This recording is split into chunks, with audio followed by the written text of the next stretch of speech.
నమస్తే నేను మీ కుప్ప పద్మిని ఇన్నాళ్ళు మీ సపోర్ట్ ని నాకు అందిస్తూ మీ ప్రేమని నాకు అందిస్తున్న ప్రతి ఒక్కరికి కృతజ్ఞతలు ఇప్పుడు చూడబోతున్న ఈ వీడియో కూడా ఖచ్చితంగా మీకు ఉపయోగపడుతుంది లైక్ షేర్ అండ్ సబ్స్క్రైబ్ చేసి మీ ఇష్టాన్ని అలాగే మీ సపోర్ట్ ని నాకు అందించండి అలాగే ఈ వీడియో పట్ల మీ అభిప్రాయాన్ని కామెంట్ సెక్షన్ లో కామెంట్ చేసి నాకు తెలియజేయండి నమస్తే సూర్యోస్మి నేను మీ విక్రమాదిత్య ఆరోగ్యమే మహాభాగ్యం ఆరోగ్యం భాస్కరాధీనం ఆదివారం మద్యం మాంసం మైదనం వద్దు ఆరోగ్యం ఐశ్వర్యం వద్దు మీరు ఆచరించండి 10 మందిని ఆచరింపచేయండి ఆచరించండి ఆరోగ్యవంతులుగా ఉండండి ఆచరించండి ఐశ్వర్యవంతులు కండి ఆచరించండి ఆనందంగా జీవించండి సూర్యోస్మి నమస్తే వెల్కమ్ టు అవర్ ఛానల్ నేను పద్మిని ప్రస్తుతంతో పాటు ప్రముఖ ఆధ్యాత్మికవేత్త సూర్య ఉపాసకులు sun spiritual society founder Vikramaditya గారు మనతో పాటు ఉన్నారు మాట్లాడదాం సార్ నమస్తే సార్ సూర్యోస్మి తల్లి సార్ మహాలయ పక్షంలో ఉన్నాం మనం ఆల్రెడీ స్టార్ట్ అయిపోయింది ఈ మహాలయ పక్షానికి ఖచ్చితంగా ఎంతో ప్రాముఖ్యత ఉంది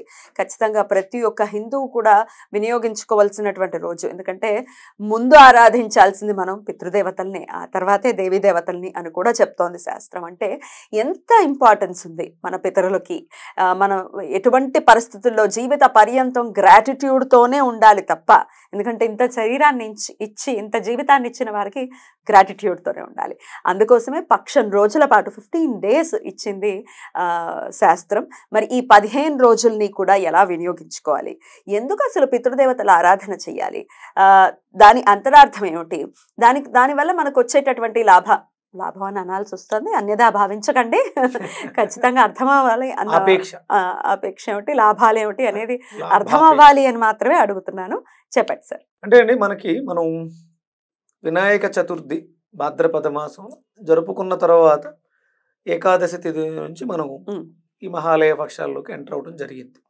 అంటే ఇదంతా మీరు ఆలోచిస్తే సైన్స్ ఇప్పుడు మనం మాట్లాడుకుంటే సైన్స్ దీనికి పూర్వం అంటే ఇప్పుడు జన్మలు తీసుకున్న వాళ్ళే కొత్తగా వచ్చింది అప్పుడే సృష్టి ప్రారంభమైంది కొత్తగా వచ్చింది అప్పుడు ఇంకా మరి వాళ్ళకి పితృలు ఎవరు అసలు అప్పుడు గణపతికి పితృడు ఎవరు అమ్మవారు తయారు చేసింది పరమేశ్వరుడు ఇక ఆయన నుంచి అక్కడ నుంచి ఇక సృష్టి ప్రారంభమైంది సృష్టిలో మొట్టమొదటి బాలుడు రూపం తీసుకున్నదే ఆయన గణపతి ఇప్పుడు మరి ఆయనకి పితృ సమానులు పితృడు పరమేశ్వరుడు అంటే ఇక్కడంతా కూడా చూడండి గణాధిపత్యం ఇవ్వటానికి తిరిగి వస్తే 300 నదుల్లోనూ స్నానం ఆచరించి ఎవరైతే ముందుగా పార్వతీ పరమేశ్వరులు చేరుకుంటారో వాళ్ళకి ఆధిపత్యం ఇస్తాను నాయకత్వం ఇస్తాము అని చెప్పడం జరిగింది అక్కడ ఉన్నటువంటి గణపతి ఏం చేశారు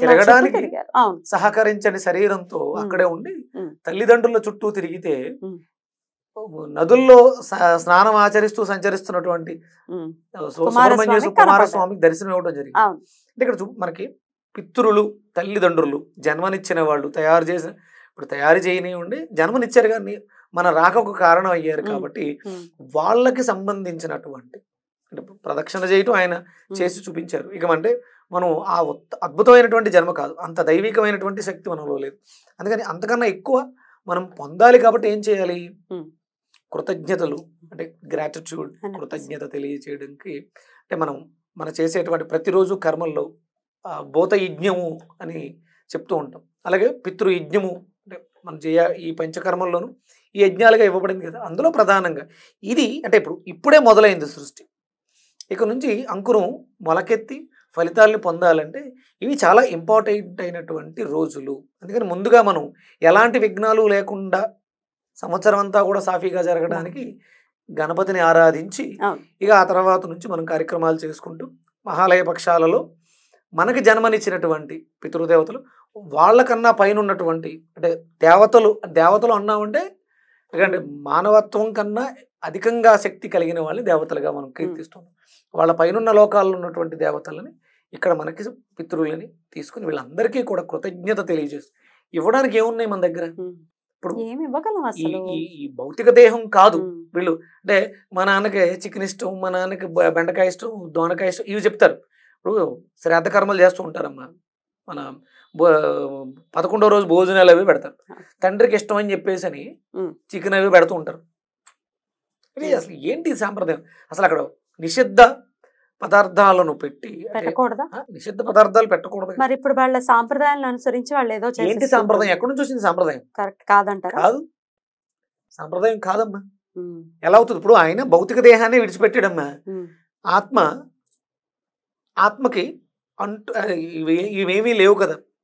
ఇది నీటిలో తరవదు, నిప్పులో కాలదు, కట్ చేయలేవు. అది చాలా శుద్ధంగా ఉంటుంది. ఈ దేహాన్ని తీసుకున్నందుకు అది ఇబ్బంది పడుతూ ఉంటుంది. అంటే మనం చేయకూడని పనులు కొన్ని ఉన్నాయి. నీచమైన పదార్థం నీసు అనేది నీచమైనటువంటి పదార్థం. మృత కళేబరం. ఒక జీవి మన కళ్ళెదురుకుండా చచ్చిపడి ఉంటే అనారోగ్యంతో ఇంకోటితో దాన్ని తినం, కానీ మనం దాన్ని వధించి తింటూ ఉంటాం. నీచమైన పదార్థం అది రెండు అదే కదా. ఒక మేక ప్రమాదం వల్ల చనిపోతే వండుకుని ఎందుకు తినం? తినరాదే. సరే, ఇప్పుడు అది జబ్బు చేస్తే ఎందుకో చనిపోయింది, ఎందుకు చనిపోయిందో తెలియదు, తినం కదా. కానీ దాన్ని మనం చంపుకుని 2-3 రోజులు ఆగి ఫ్రిడ్జ్లో పెట్టుకుని ఇలా చేస్తున్నాం అంటే ఏం మారింది? అది లోపలికి వెళ్ళకూడదు, విరుద్ధ స్వభావం, సో చేయకూడదు. ఇలాంటివి చేసేసే పాపాలు ఎక్కువ చేసుకుంటూ మూటగట్టేసుకుంటూ. ఇప్పుడు మనమే తినకూడదు. మానవులు ఎవరు కూడా మాంసాహారులు కాదు శాస్త్రం చెప్పింది. అంటే ఆత్మలు లేకపోతే పితృదేవతలు మాంసాహారులు కాదు కదా. కాదు కదా. మరి అక్కడ మీరు ఎలా పెడతారు, ఎలా చేస్తారు? తిలల ద్వారానే వాళ్ళకి తర్పణం ఇవ్వటం కానీ పిండ ప్రదానం చేయటం కానీ శాస్త్రం చెప్పిన ప్రకారం వేదం ప్రమాణంగా ఏవైతే వాళ్ళకి కావాలంటే ఇక్కడ పదార్థంగా ఇస్తున్నది శక్తిగా మారి వాళ్ళకి అందింపబడుతుందో, వాళ్ళు భౌతిక దేహాలు తీసుకుని మాంసాల మీద మక్కువతోటి ఇష్టమైనటువంటి కూరలతోటి పెట్టేది వెళ్ళదు. అలా అనుకుంటే రాముడు కూడా గారపిండితోటి చేసి పిండ ప్రదానం చేశాడు తప్ప మరి క్షత్రియుడు కదా, తనకి అక్కడ అడవిలో దొరికేది మృగాలే కదా, తీసుకొచ్చి మాంసం అది పెట్టలేదు. అంతేనా? అంతే. అంటే ఎవరైతే వేదాన్ని ప్రామాణికంగా మనకి ప్రమాణం ఏంటి? ఇప్పుడు నేను చెప్పే వాటికి ప్రమాణం ఏంటంటే వేదమే. వేదం తెలిసిన వాళ్ళ దగ్గరకు వెళ్ళి సశాస్త్రీయంగా ఇది ఎలా చేయాలని చేస్తే, సత్కర్మలు ఆచరిస్తే మనకు ఇప్పుడు అనుభవిస్తున్నటువంటి జీవితాలు ఎలా కాకుండా అభ్యున్నత స్థితిలో ఉంటాయి. సో చేయవలసిందే. Right sir. అయితే ప్రతి రోజు అంటే 15 రోజులు ఉంది కాబట్టి ఏ రోజున చేసుకుంటే ఎక్కువ అంటే 15 రోజులు ఆచరించలేరు, వారు పోయినటువంటి తిథుల్ని అనుసరించుకొని చేసుకుంటూ ఉంటారు. తిథులు తెలియని వాళ్ళు కానీ అసలు ఎప్పుడెప్పుడు చేస్తే బెటర్ అని అనుకో. అంటే ప్రధానంగా చూసుకుంటే భరణీ శ్రాద్ధం అని కొన్ని వ్యతిపాత ఇలాంటివి ఉన్నాయి ప్రధానంగా. ఆయా రోజుల్లో అవి చూసుకుని ఆ తిథుల ప్రకారం చేసేసుకుంటే సరిపోతుంది. అంటే కంపల్సరీ చెయ్యాలమ్మా. అవును. ఎప్పుడు వస్తాయని అంటే మన ఛానల్లో పంచాంగం వీడియో నేను రోజు ఎలాగో మీకు అందిస్తూనే ఉన్నాను కాబట్టి ఫాలో చేయండి. చదివి వినిపిస్తున్నావా? Very good, good good. అలా తెలియజేస్తుంటే ఎంతో కొంత మార్పు వచ్చి ఇవి కంపల్సరీ ఆచరించవలసినటువంటి ధర్మాలు. ధర్మం ఏం చెప్తుందంటే ఆచరణ మన జీవితానికి అభ్యున్నతినిస్తుంది, ధర్మాచరణ ఇంకా అద్భుతంగా ఇస్తుంది అన్నమాట. రైట్. ఇక ఇవన్నీ కాని పక్షంలో మహాలయ అమావాస్య ఏదైతే ఉందో ఆ రోజునైనా ఖచ్చితంగా చేసుకోండి అని చెప్పి కంపల్సరీ. ఇంకా ఆ రోజు అసలు విడిచిపెట్టి మాకు కుదరట్లేదు, అవకాశం లేదు, ఇలాంటివన్నీ అనుకోకుండా శుభ్రంగా చేసుకోగలిగితే, అంటే చెయ్యాలి, చేసుకోగలిగితే ఏంటి, చేస్తేనే ముక్తి మోక్షము లభిస్తుంది. మనకు వేదం ఏదైతే చెప్పిందో దాన్ని మనం పాటించాలి. కృతజ్ఞత తెలియజేయకపోతే కృతజ్ఞుడు కృతజ్ఞుడు కృతజ్ఞత చూపిస్తే ఇంకొకసారి అదృష్టాన్ని అదే దేనైనా పొందడానికి అర్హత ఉంటుంది. అయితే ఈ శ్రాద్ధ విధులు ఇప్పుడు మామూలుగా సర్వసాధారణంగా చూసుకుంటే కొన్ని ఇప్పుడు బ్రాహ్మణులలో ఉన్నాయంటే వాళ్ళు ఖచ్చితంగా ఒక విధి విధానాన్ని పాటిస్తారు. ఈ పాటించటం తెలియని వాళ్ళు స్వయం పాకాదులు ఇవ్వటం కానీ లేకపోతే ఏదైనా గోశాలలో గ్రాసానికి కట్టడం కానీ ఇట్లాంటివి కూడా చేస్తారు. ఇవన్నీ చేసినా కూడా తత్ఫలితం ఉంటుందని అనుకోవచ్చా? 100%. అంటే ఇప్పుడు కృతజ్ఞత తెలియజేయడానికి బాగా చదువుకున్నవాడు అనుకోమా థ్యాంక్స్ అంటాడు, అది చదువుకోలేదు నమస్కారం అండి అంటారు, కృతజ్ఞతలండి అంటారు. అంటే భావం వ్యక్తమైంది, భాష వేరైనా భావం వ్యక్తమైందిగా, రీచ్ అవుతుందిగా. అందుకని అంటే శాస్త్రవేదిని అనుసరించి క్రతువులు ఉంటాయి, అవి కుదరలేదు. ఇప్పుడు చాలా పెద్ద మంత్రాలు ఉంటాయి యజ్ఞం చేయడానికి, హవిస్సు ఇవ్వటానికి, అవి ఏమీ రాదు.